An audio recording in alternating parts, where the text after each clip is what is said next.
Buying a house in Spain has been one of the more rewarding adventures in my life.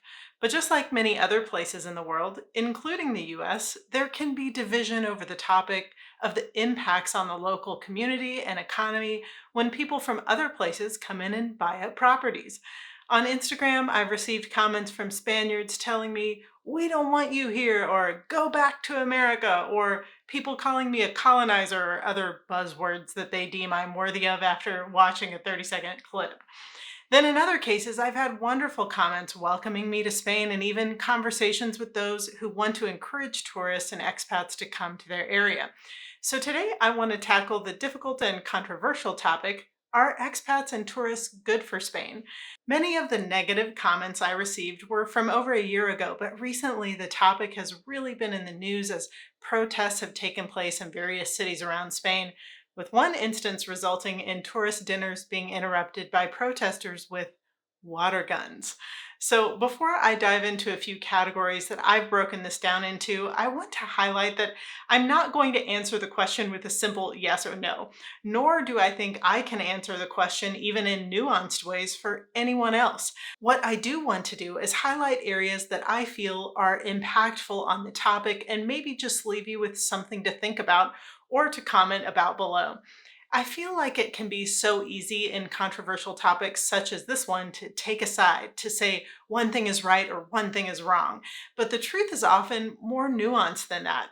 Okay, so I'm going to cover four areas that I think could impact the way someone might feel about this topic: tourism, access to housing, the economy, and culture or way of life. Let's start with tourism. I didn't actually know this until I was doing some research for this video, but Spain has regularly been one of the top three countries visited every year, usually falling just behind the US and France. But in 2023, the record for tourists visiting Spain was set at over 85 million, which put it at second most visited that year behind France. And you have to keep something in mind. Spain is about the size of Texas. The entire population of Spain is under 50 million. So that means for every person who lives in Spain, there are almost two tourists who visit on a year like 2023. That's not nothing.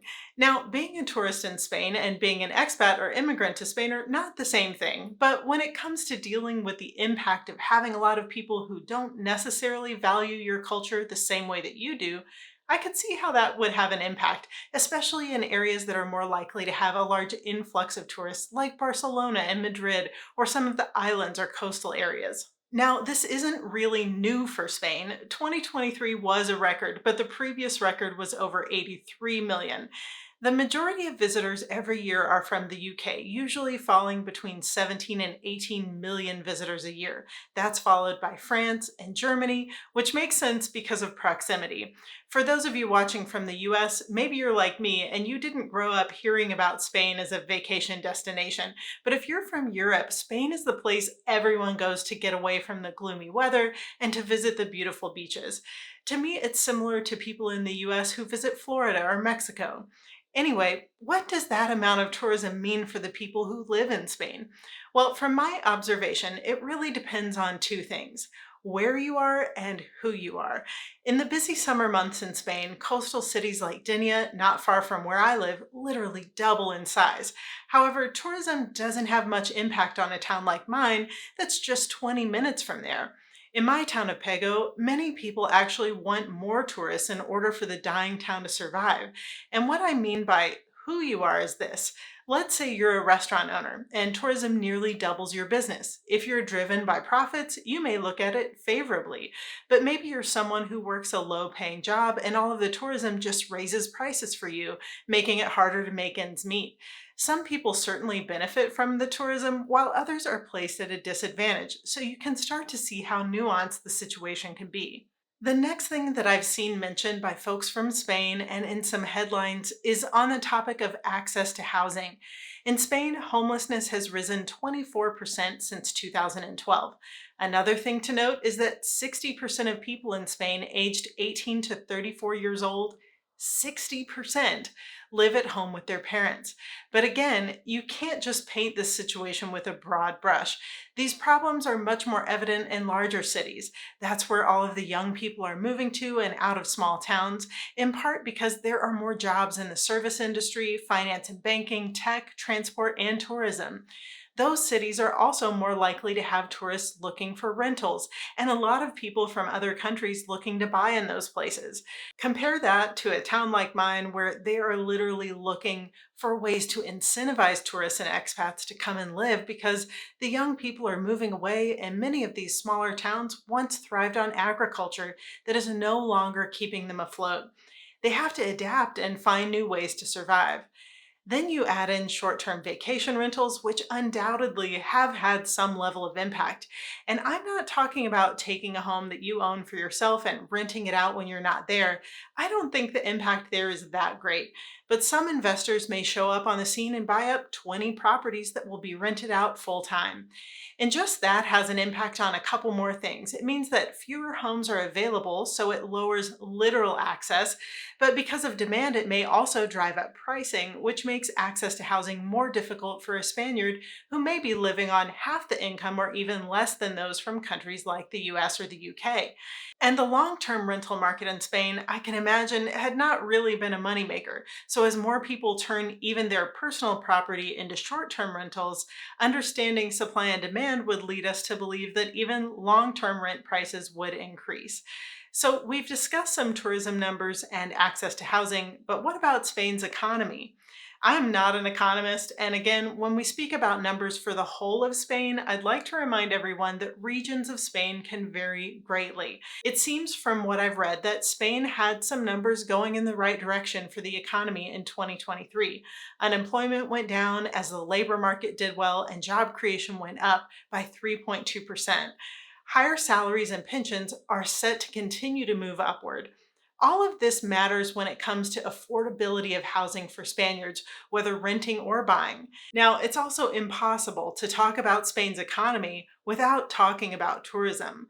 Like tourists or not, tourism is Spain's main source of income, making up 12.6% of the GDP in 2023 and expected to surpass 13% in 2024 and 2025. And I'm going to use this point to help me slide into the fourth topic I mentioned, which is culture or way of life. As an American, we are known for being individualistic and for capitalizing on capitalism. We often think of our own needs before the needs of our community. We're going to get what's ours, and hey, you should get what's yours. We're also incredibly focused on money and materialism, the hustle. We go, go, go, often leaving behind a good balance to life. Well, you can't take something like increased profits and think that's going to be the most important thing to a Spaniard. The culture is different. It's not individualistic, and it's often not focused on money, but focused on quality of life. That's why people like me love it and we want more of it, but we also want access to our ability to capitalize on things. We want to have our cake and eat it too. And I'm not saying that's wrong or right, but I think understanding the mindset in a different culture really matters. I think honoring the culture as a visitor anywhere in the world is incredibly important. As an American, we have maybe the worst reputation as visitors. We aren't in the majority of visitors to Spain, but I think you could easily see folks from the UK and US sort of paired together in this group. We're both individualistic societies. We are both English speaking countries who don't often try to learn other languages, and we're both not known for being good visitors, unfortunately. And for those of us who are trying to be good visitors, it can be really hard to overcome that reputation. Again, when it comes to culture and way of life, I could see how dealing with tourists who yell things at you like, learn to speak English, would probably make you willing to take a pay cut if it meant dealing with tourists like that went away. So, where does that leave us? This is just my opinion, and I'd love to hear from a bunch of folks below, including my Spanish friends, on how you feel about this topic. I think that if you love Spain for its quality of life and you're considering buying a home there, it would benefit you to care about the local community and culture. If it is that very way of life that draws you to Spain, then helping to preserve that really matters. I also think considering buying a place in a town that is decreasing in size rather than trying to buy in overpopulated areas would definitely benefit a community rather than adding to a problem. The last suggestion I have would be to consider a property to renovate.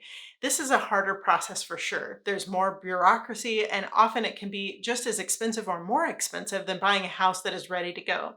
This obviously depends on a lot of factors, but in towns like mine, these properties are in abundance and just sitting empty. I was recently in Oliva, a town not far from mine, walking out of the notary office with my attorney. The building the notary office was in looks like an older, beautiful home with super high ceilings and stunning details. As we walked out, my attorney pointed out two or three similar houses just across the street from there that need renovation, but are just sitting there. I just feel like it could be a good project for some people and is less likely to have a negative impact on the local community. Maybe thinking through these topics doesn't change where you buy a house or what type of property you consider buying, but hopefully it encourages you to think about your contribution to the local community and how what you do might impact that community that drew you in the first place. As for my Spanish friends, I could see how your view of tourists and expats probably varies widely, and I completely understand that there are frustrations. If you have suggestions for how we can be better visitors, I'd love to hear from you. I also personally think that as the impacts of things like access to housing continue to take shape in different areas, rather than seeing the whole of Spain react with laws, we'll continue to see local laws in the autonomous regions of Spain change as they need to in order to best care for their citizens. Barcelona was one of the first to lay down major short term rental restrictions, and I think we'll see more of that follow. I don't personally think attacking tourists is the way to get things done, but it's definitely not my job to tell the Spanish how to protest. I'd like to say in closing that when I first heard the pretty angry comments directed at me from Spaniards on Instagram, it's easy when you're being personally attacked to take on a defensive position and dig your heels in further. I feel like that's part of human nature, but that's why I love to dig into things to really look at the nuances. And as I grow older, I step further away from taking one side or another and more into the space of just understanding that not everything is a zero sum game. I personally prefer a good conversation over arguments. So if we can keep the conversation that way in the comments, I'd really appreciate it. Thanks so much for watching. I'd love to have you like this video and subscribe to join me every day, where travel and adventure build financial freedom. I can't wait to see where your dreams will take you.